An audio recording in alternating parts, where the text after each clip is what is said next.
खुलुमबाय। दिनै बेलस्रि बियाब दुलाराय बाथौ गौथुमनि 25थि बोसोरसालिया जथुम्मा बोसोरारि जख'न्थाइ बे हाबाफारियाव आं सनितपुर जिल्ला दौरि आफादनि नेहाथारि जानानै बाहागो लानानै खोब गोजोननाय मोन्दों। बेनि गेजेरजों बेवहाय सावरायनाय जादोंमोन जे आर'जनि गेजेरजों सुबुङा फोन मोननो हायो। दा बे आयदाखौ लानानै सावरायनाय जादों। जिहेतु संसाराव मानसिया थांना थानायाव धोरोमनि बिथिंजों इसोरखौ आर'ज खालामनायनि गेजेरजों जिउ दैदेननांगौ हाबाफारि दङ। दा बेखौ लानानै सावरायनाय जादों आरो बे सावरायनाया खोब मोजाङैनो जानानै थांबाय। आं साबायखर बावो बेलस्रि बियाब दुलाराय बाथौ गौथुमनि गासै दैदेनगिरिफोरजों लोगोसे बे बियाब गौथुमखौ।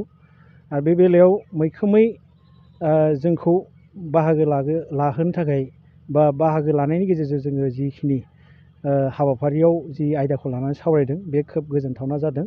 आरो सावरायनायनि गेजेरजों गोबां रायजो राजानिफ्राय आरो दौरिफोरनिफ्राय लाइमोन बायद'निफ्राय माने नुजाथिफैनानै थुलुंगाखांहोदों। बे जोंनिफ्राय माने गोजोनथावना बेखौनो बुंबाय आरो।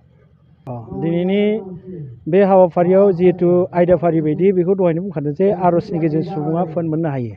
दा बे बेलायाव जे सुबुङा जे थांना थानायाव लाइमोनानो जाथों माइनावानो जाथों दौरिफ्रानो जाथों बा जिखिजाया सिबियारि फोथायारि बा भक्तफ्रानो जाथों जे इसोरखौ खुलुमनायाव गावनि नांगौ रोखोम गियानफोरखौ आरजिनो हायो आरो बिनि गेजेरजों जे गाव दावगानो हायो आरो बे दावगानायखौ लानानै न'खर समाज जौगानाय मोनफ्रोमबो खामानिखौ आवगायनो हायो आरो इसोरनिफ्राय जिथु बोर मोननानै गावनि जिउनि लामानि फोन मोननायनि लामाखौ मोननो हायो बेखौनो माने सावरायनाय जादों आरो बेखिनि।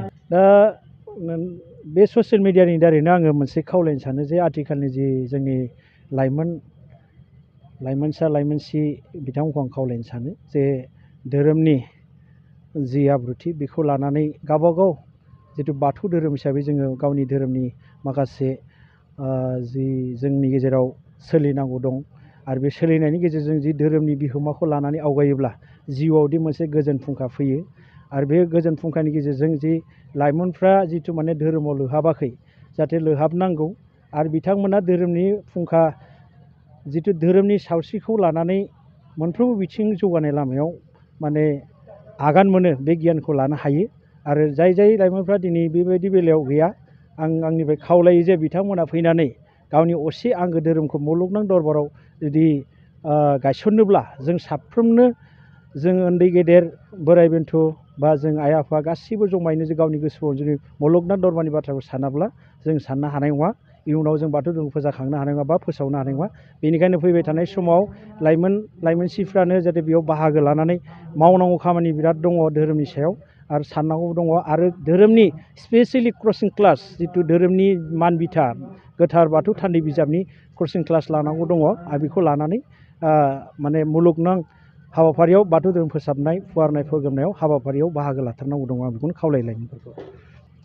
दा बे हारिमुआव दामनाय देनायनि सोमोन्दैयाव जिहेथु जोंहा जोंनि जाथिनि बा जोंनि धोरोमनि गेजेरजोंनो जि दामनाय मुवाफोरा जोंजों थाफाखायो जेला बेवहाय जोंहा लाइमोनफ्रा गावनिखौ गावनि आंगोसिनथि बा आंगो खालामनानै सोलोंथाइ लानांगौ दङ आरो बेखौ लानानैनो जिथु जाथिखौ सिनायथि होनो थांदों धोरोमखौ सिनायथि होनो थांदों बे बेलायाव बे हारिमु दामनाय देनाय मोसानाय रंजानाय मोनफ्रोम बिथिङाव जोंनि लाइमोनफ्रा बिराद सोलोंनांगौ दं आरो सोलोंबायबो थानांगोन इयुनावबो सोलोंलांगोन। नङाब्ला जि नुनो मोन्दों जे दुलाराय बाथौ गौथुमनि अनगायैबो गुबुन गुबुन हारिमु आफादफ्रा दिनै गोबां जोंनि बाथौ धोरोमनि गेजेरजों जि 18था मोसानाय बा दामनाय देनाय बेफोरखौ माने आब्रुथि गैयैखौसो लाना थांनाय बायदि जों नुदों। बेनिखायनो आं खावलायो जे जोंनि लाइमोनफ्रानो जाहाथे अरायसम जोंनि हारिमुखौ फोथांना लाखियो आरो जोंनि मोनफ्रोमबो बिथिङाव हारिमुखौ जौगानाय हाबाफारिखौ धोरोमजों लोगोसे खामानि मावो बेखौ आङो खावलायनाय थादों।